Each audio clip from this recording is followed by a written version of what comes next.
আমি Mahim sir, central government gazetted officer. আজ তোমাদের জন্য নিয়ে এসেছি এই যে যারা টেট পাস করেছো, সামনে তো টেট পাস করা স্টুডেন্টদের ইন্টারভিউ হতে চলেছেন, তাই না? হয়তো এই মাসের শেষে বা মার্চের প্রথম দ্বিতীয় সপ্তাহে শুরু হয়ে যাবে। তো এই যে ইন্টারভিউতে কী কী প্রশ্ন জিজ্ঞেস করতে পারে বা ডেমো টেস্টে কী কী বিষয় দিতে পারে সেই সম্পর্কে আলোচনা করব আজকে। তো দেখা যাক। তোমরা দেখতে পাচ্ছ অষ্টম জুম্বা, বাবরি মসজিদ প্রাঙ্গণের অষ্টম জুম্বার হুমায়ুন স্যারের বক্তব্য আপনারা শুনুন। সেই সঙ্গে আলোচনা করা যাক টেট বিষয়ে, টেটের ইন্টারভিউ এবং বিভিন্ন ধরনের কোশ্চেন নিয়ে আলোচনা, তাই নয় কি? তো প্রথমেই আসছি, এই যে আমাদের পরিবেশ বলে একটা বিষয় আছে তৃতীয় শ্রেণীতে, সেই তার কী কী বিষয় আছে সেগুলো জানবো। আর একটা জিনিস মনে রাখবে, যখনই ইন্টারভিউ বোর্ডের ক্লাসরুমে ইন্টারভিউ ক্লাসে যখন ঢুকবে, তখন আমি কি আসতে পারি স্যার বলে ঢুকবে। অনেকে বলে না, যেহেতু ডাকা হচ্ছে অতএব আবার বলবে কেন না। তার কারণ পরপর তো কে আসছে কখন আসছে সেটা তো ইন্টারভিউ বোর্ডের জানার দরকার, অতএব বলবে। তারপর চেয়ারের ডান দিকে সোজা হয়ে দাঁড়াবে, সকলকে থ্যাংক ইউ জানাবে। যদি ম্যাডাম থাকে আগে ম্যাডামকেও বলবে থ্যাংক ইউ ম্যাডাম, তারপর থ্যাংক ইউ স্যার। তারপর যদি বসতে বলে তাহলে বসবে। আর ফাইল যদি নিয়ে যেতে হয়, বাঁ হাতে ফাইল থাকবে, তখন বাঁ হাতে ফাইল থাকলে ডান দিক থেকে ফাইলের কাগজপত্র দেখানোর সুবিধা হয়।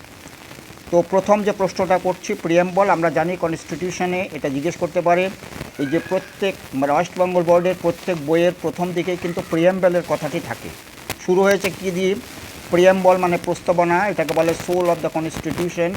ভারতীয় সংবিধানের আত্মা বলা হয়, we the people of India. তারপরে এই যে কথা আছে একটা না, sovereign, socialist, secular, Democratic, Republic. এই যে পাঁচটা কথা আছে, অনেকে ভুল করে। মানে সার্বভৌমত্ব থেকে শুরু, সার্বভৌমত্ব, সমাজতান্ত্রিক, ধর্মনিরপেক্ষ না, গণতান্ত্রিক, প্রজাতন্ত্র, এগুলো পরপর জিজ্ঞেস করতে পারে। আর এর সঙ্গে সঙ্গে একটা জিজ্ঞেস করতে পারে যে একটা দেশ হিসাবে পরিচিত হয় কখন, তখন সবার উপরে বলবে যদি সার্বভৌমত্ব না থাকে তাহলে সেটা দেশ হিসাবে স্বীকৃতি লাভ করবে না।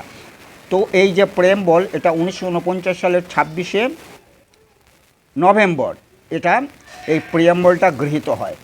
আর তৃতীয় শ্রেণীতে আছে পঞ্চ ইন্দ্রিয়ের কথা। পঞ্চ ইন্দ্রিয়ের কথা যা সব কটা জানবে, পরপর বলবে। আর যদি না জানা থাকে প্রথমেই বলবে স্যার এই মুহূর্তে আমার মনে আসছে না। এইবার অর্ধেক বললে তারপরে যদি ইন্টারভিউ বোর্ড জিজ্ঞেস করে কি তুমি রাইট তো, ঠিক বলছো তো, সঠিক বলছো তো, তখন ম্যাম করলে হবে না। তখন যদি আবার বলো যে আমার ঠিক মনে আসছে না, তাহলে এটা ডিসক্রেডিটের মধ্যে পড়ে। তো বলছিলাম পঞ্চ ইন্দ্রিয়ের কথা, জিভ, চোখ, কান, তাই না, ত্বক, নাক। এই যখনই এটা জিজ্ঞেস করবে না, তখনই বলবে তাহলে বলো তো শরীরের বৃহত্তম অঙ্গ কোনটি, তখন হবে ত্বক। আবার বলবে এই যে চোখ বলেছো, তাহলে চোখের বিভিন্ন অংশ বলবে যে প্রতিবিম্ব ওটা কোথায় পড়ে, চোখের কোন অংশে পড়ে, তখন অবশ্যই বললো অক্ষিপটে। তখন আবার বলতে পারে অক্ষিপটে কি ছবিটা, যে প্রতিবিম্বটা উল্টোভাবে বা না সোজাভাবে পড়ে, তখন বলবে উল্টোভাবে পড়ে।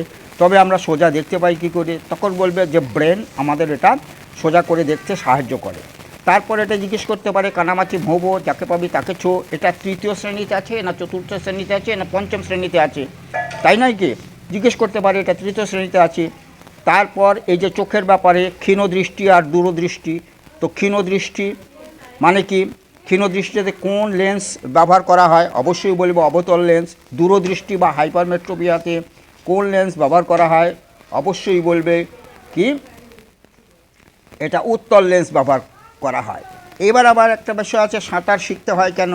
সাঁতার শিখতে হয় এই কারণে, তো আমাদের যে মাথাটা আছে না ওটা ভারী, ওইটাকে আমাদের ভাসাতে হয়, ভাসানোর চেষ্টা করতে হয়। পুরা শরীর, কিন্তু মাথা কেটে বাদ দিলে পুরা শরীরটা কিন্তু জলে ভেসে উঠবে, কিন্তু মাথাটাকে ভাসিয়ে রাখার জন্য সাঁতার শেখা দরকার। তারপর জিজ্ঞেস করতে পারে ইনডোর গেম, জাতীয় গেম বলো তো, ইনডোর গেম কোনগুলা, জাতীয় গেম কোনটা। যখনই বলবে জাতীয় খেলা, আবার জাতীয় খেলা কোনটি, কাবাডি বলবে। বলে কাবাডিতে কতজন করে প্লেয়ার থাকে? 7 জন করে। তো 7 জন থাকলে কি 7 জনেরই নাম দেওয়া থাকে? না, 11 জনের নাম দেওয়া থাকে। তারপর বলবে মানুষের মতো দাঁড়ায় এমন কোনো প্রাণীর নাম করতে পারবে? তখন বলবে কি, বলে হনুমান, শিম্পাঞ্জি, এগুলো মানুষের মতোই দাঁড়াতে পারে। তারপর আবার এরকম জিজ্ঞেস করতে পারে যে আমরা এই যে ঘাস মানুষে খায় না কেন? এটা তো আছে তৃতীয় শ্রেণীতে, ঘাস মানুষে খায় না কেন। তাহলে ঘাস আমাদের পরিপাক করতে পারি না, তার কারণ ঘাসের সেলুলোজ নামক এক ধরনের উপাদান থাকে যেটা আমাদের পক্ষে পরিপাক করা সম্ভব নয়। এটা যারা তৃণভোজী মানে গরু মোষ এরা কিন্তু এটা হজম করতে পারে, বা ছাগল। তারপর বলতে হবে বীজ খাদ্যের উদাহরণ দাও। তখন কি বীজ খাদ্য হিসাবে আমরা গ্রহণ করি ধান, গম, ডাল, শিম, কড়াইশুঁটি, তাই নয় কি? আবার এই প্রশ্নটা প্রায়ই জিজ্ঞেস করতে পারে, আচ্ছা এই যে পেঁয়াজ, আলু, আদা এগুলো কি কাণ্ড না পাতা না মূলের পরিবর্তিত রূপ? বলবে কাণ্ডের পরিবর্তিত রূপ। তো মূলের পরিবর্তিত রূপ কি? মূলা, গাজর, বিট। আচ্ছা, আবার বলবে তোমাদের আশেপাশে গাছ দেখা যায় যেগুলো খোস মাছটার জন্যে তার পাতা ব্যবহার করা হয়, কী সেটা? তখন বলে নিম পাতা। আবার হজম করতে সাহায্য করে কি? তখন বলবে পেঁপে। তারপর আবার জিজ্ঞেস করতে পারে ডুমুরের ফুল হয়? হ্যাঁ হয় তো। তো দেখতে পাই না কেন? তখন বলবে ডুমুরের ফুলটা ডুমুরের ভিতরে থাকে, বাইরে থেকে দেখা যায় না। আর তৃতীয় শ্রেণীর ডেমো টেস্টে কী কী জিজ্ঞেস করতে পারে? ডেমো শাকসবজি বিষয়ে একটা ডেমো দাও 1 নম্বর। 2 নম্বর বিদ্যালয়ের সহজ মানচিত্র এঁকে একটা ডেমো দাও। আবার বলতে পারে বাড়ি, রাস্তা, গাছ এই যে পরিবেশ নিয়ে একটা ডেমো দাও। আবার বলতে পারে পরিবেশের শাখা প্রশাখা তাই নিয়ে একটা ডেমো দাও। আবার বলতে পারে গাছের বিভিন্ন অংশ তাই নিয়ে একটা ডেমো দাও।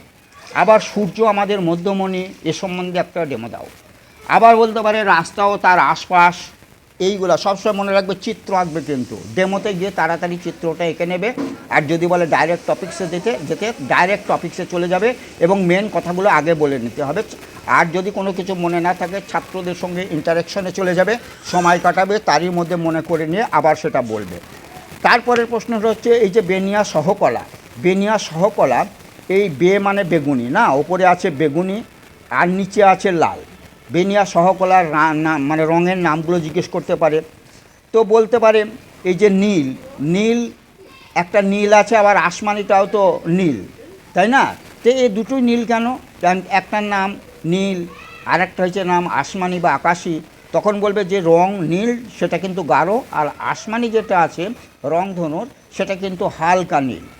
তারপর পাহাড় পর্বত সম্বন্ধে জিজ্ঞেস করতে পারে, আচ্ছা পাহাড় পর্বতের মধ্যে পার্থক্য কী? তখন বলবে পাহাড় মানে কম উচ্চতার যে ইয়েগুলো হয় সেগুলোকে পাহাড় বলে, আর যেটা অনেক উঁচু তাকে পর্বত বলে, তাই না? আর এটা প্রায়ই জিজ্ঞেস করছে দেখছি প্রাকৃতিক প্রধান সম্পদ কী কী, মানে প্রকৃতির প্রধান সম্পদ কী? বলবে জল, মাটি, বায়ু, সূর্যের আলো। এই চারটি বলে দেবে, কিন্তু জল বলে থেমে যাবে না। তা নাহলে বলবে জল, মাটি, স্যার আর তো এই মুহূর্তে মনে পড়ছে না, সঙ্গে সঙ্গে বলে নেবে কিন্তু। আচ্ছা, তারপর বলবে জল বাঁচাও, কিভাবে আমরা জল বাঁচাবো তুমি একটা উপায় বলো তো। তখন বলবে ছাদের জল ধরে সেই জল ব্যবহার করব, তাই নয় কি? আবার বলবে এই যে কুটির শিল্প, কুটির শিল্পর আরেক নাম কি? আমরা বলি ঘরোয়া শিল্প। আর বাড়ি তৈরি করা হয় এটাও একটা শিল্প, সেটা শিল্পর নাম কি? নির্মাণ শিল্প। অনেক ছাত্র এটা ভুল করে যে প্রশ্বাস আর নিঃশ্বাসের মধ্যে বলে নিঃশ্বাস নাও নিঃশ্বাস নাও। অনেকে দেখেছি ডেমোতে বলে আমরা যখন নিঃশ্বাস নিচ্ছি তখন আমরা অক্সিজেন নিচ্ছি, নিঃশ্বাস নেওয়া যায় না, যেটা নেওয়া হয় তাকে প্রশ্বাস বলে, উল্টোপাল্টা করে ফেলে। প্রশ্বাস এবং নিঃশ্বাস আমি ডেমো টেস্ট নিতে গিয়ে দেখেছি অনেকেই উচ্চশিক্ষিত কিন্তু